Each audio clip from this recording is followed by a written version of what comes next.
Good afternoon, everyone, and welcome to the Blitz Player Props Release Show presented by EV Analytics. We have the championship round of the playoffs with 4 teams squaring off on Sunday in the conference championship games. I am Keith Eyster, Ice819 over at RotoGrinders and Scores and Odds. I am joined, as always, by the creator of the Blitz projection system. It's Derek Carty. Derek, how are you doing today? Doing pretty well. How about yourself? Not too bad. Excited for these championship games this weekend. I think we've got certainly 4 of the best teams in the NFL. Didn't see too many upsets in the playoffs, but the 4 that are left are super exciting, and we should have a couple of good games here this weekend. Yeah, definitely. And I think we have some good bets. There's one really interesting thing going on that we're going to get into. So I'm excited about this week. All right, very cool. Last week we went 1-1. We hit the Travis Etienne under 3.5 receptions.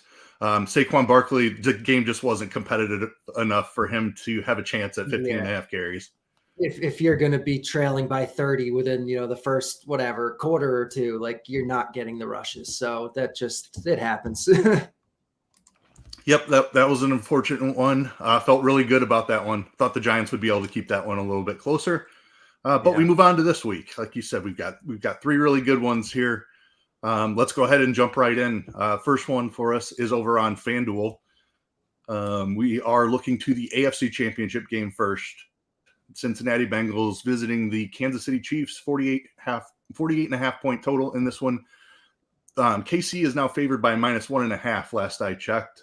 This one's been flip-flopping a little bit. The Patrick Mahomes injury obviously had something to do with that. But KC sitting -1.5 right now. We are looking to the rushing attempts market, and we are looking to Jerick McKinnon. We're getting plus money on the under 7.5 carries here. Yeah, I like this one.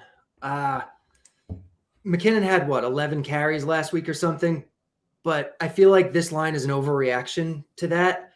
He's not the main guy on the ground. Pacheco is the main guy on the ground, and last week obviously Mahomes was hurt. Like McKinnon's role has grown in the second half of this year, but it's mostly in the passing game, not in the rushing game. And if Mahomes is back, which it looks like he's going to be, and they're saying he's going to be full go and healthy, this is a team that loves to pass the ball, and it's going to be a close game. As long as Mahomes is good, they're not going to be running the ball that much. McKinnon is the second guy anyway.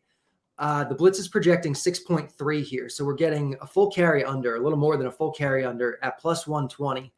And there's even an outside chance that Clyde Edwards-Helaire is back. He's been practicing this week. It sounds like he's going to be inactive anyway, but I mean, he obviously profiles very similarly to McKinnon's skill set. So if he's going to take carries away from anybody, it would probably be from McKinnon if he's active. So I think there's a lot of ways this one can go under, and I like it. Yeah, we've seen the Chiefs absolutely abandon the run at times. If they get behind in this one at all, I feel really good. Like McKinnon will be out there, like you said, but it's going to be more in the passing game.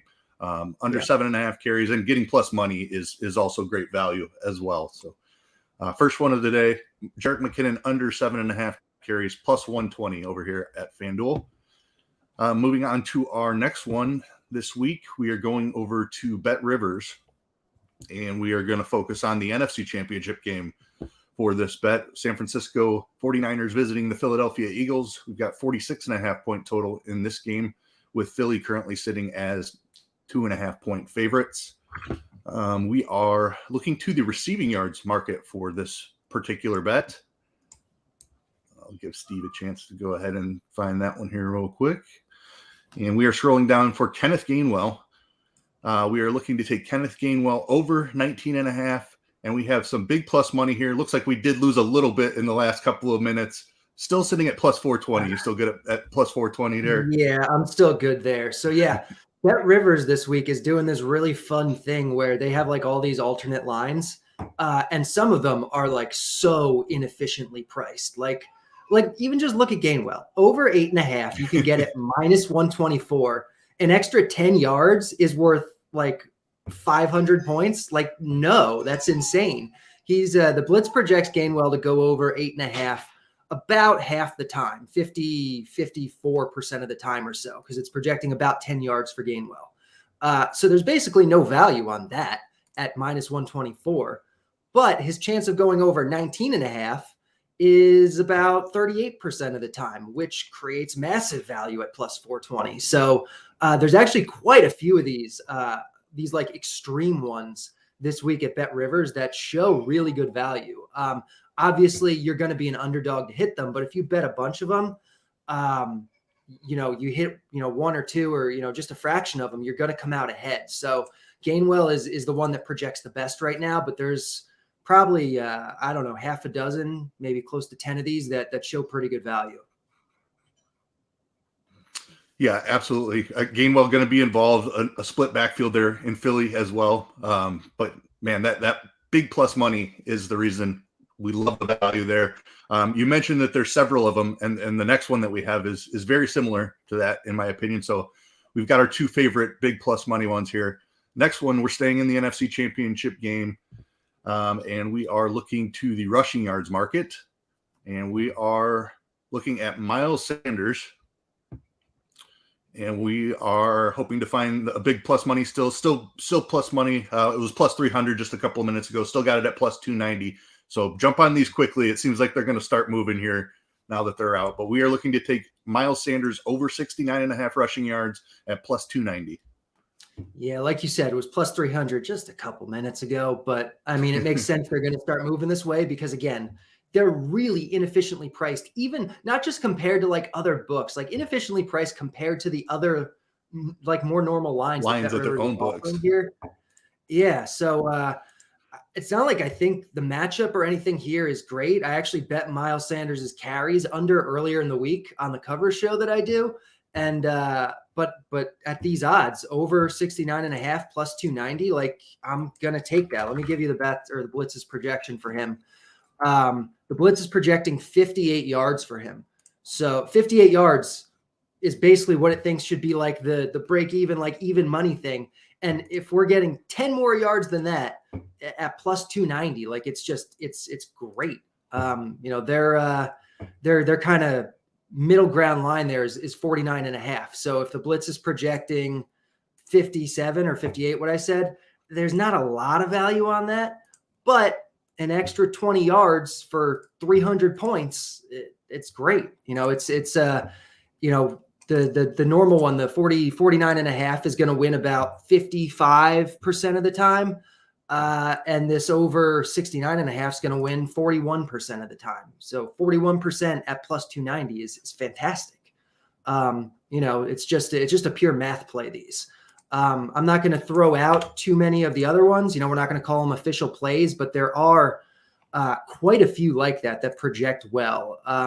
Mixon's receiving yards, P. Ryan's rushing yards. There's a few others like that where you're looking at the real extreme version. And, if you go over to EV Analytics on the props page there where it uses the Blitz projections, you can find some other ones like this that show some good value. And if you hit a bunch of them in volume, you only need to win a couple to break, to profit. Yeah, absolutely. Great strategy there. Taking advantage of some of these additional lines as we get fewer and fewer games. People focus more and more on the games that we do have. So more lines available than typical. Take advantage of it. Big plus money available out there. Great stuff as always. I believe that will do it for this week. Keep an eye on the Twitter just in case anything pops up. We have about 24 hours, a little over 24 hours until the games kick off. So a chance something else could pop up, but keep an eye on Twitter, be following at Derek Carty and at RotoGrinders just in case we have anything to add. I'm not sure if we'll be back for the Super Bowl in a couple of weeks. Maybe we do something leading up in the weeks leading up to that. But we'll have to see what else is out there. But we appreciate you joining us today and all season long. It's been a really good season. Thank you to Derek for putting this all together. I was Keith Eyster, and we will catch you guys next year, possibly, maybe next couple of weeks. Have a great day, everybody. Thanks.